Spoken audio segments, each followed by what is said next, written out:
Hello guys, video po pala na ito ay nung Sunday, November 16 po.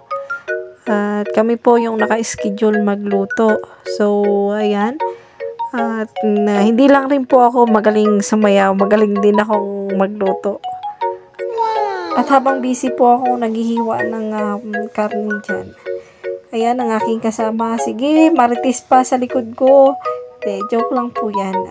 Nasa church po kami. Ganyan po yung church namin. Then, ayan po, nagsisimula na akong mag-isa. Ayan, dahil hindi ko alam kung saan nakalagay ang mantika. Ayan, kakalagay lang ng mantika. Nag-isa ng walang mantika. Ayan, di ba?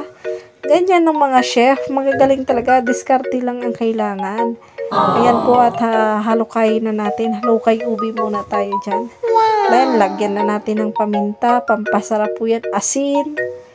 Then, sige po, ang aming niluluto po pala ay munggo. At dahil ako po ang chef ngayon, mabilis ang luto. Ayan po, nilagay ko na ang kamatis. At kailangan ko pong bilisan kasi magsisimula na po maya-maya ang church. At ayan po, pinapakita na ng aking kasama ang Knorr pork cubes. At dahil hindi sila naglalagay ng pampalasa, ayan. At nilagyan na namin ng Knorr pork cubes para naman po sumarap-sarap ang luto natin sa munggo. At dito na nga pala natatapos. Thank you!